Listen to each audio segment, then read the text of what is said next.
Hello everyone, আসসালামু আলাইকুম। আমি আপনাদের সাথে আজকে শেয়ার করব আমার পছন্দের একটি খাবার। এটি হলো গরুর পায়ের নেহারি। আর এইদিকে হলুদ গুঁড়ো, আদা রসুন বাটা, গরম মশলা দিয়ে এক পাতিল পানিতে গরুর নেহারিগুলো মা বসিয়ে দিয়েছে।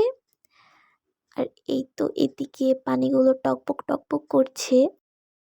এখানে আটা ভেজে নেওয়া হচ্ছে, এগুলো নেহারিতে দেওয়া হবে। এগুলো নেহারিতে দিলে নেহারির স্বাদ হয় এবং ঘন হয়। আমাদের নেহারি খাওয়া শেষই হয়ে গিয়েছিল, আবার নানু আমাদের গরুর পা দিয়েছিল নেহারি খাওয়ার জন্য। আর এখানে নেহারি ঝোলগুলো শুকিয়ে আসা শুরু করেছে। আর এইদিকে পেঁয়াজ ভেজে নেওয়া হচ্ছে, মানে পেঁয়াজ বাগার দিয়ে দিচ্ছে। এখানে নেহারির ঝোলটাই আবার দিয়ে দিল।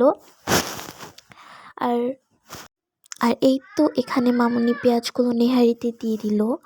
আর এই তো এদিকে নেহারি রেডি হয়ে গিয়েছে, আর দেখতেও খুবই সুস্বাদু হয়েছে। শীতকালের সকালে এটি খেতে অনেক ভালো লাগে।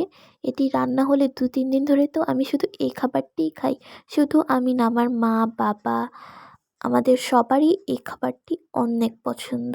আর শীতকালে তো কোনো কথাই। আজকের ভিডিওটি এ পর্যন্তই। ভিডিওটি ভালো লেগে থাকলে লাইক করবেন এবং সাবস্ক্রাইব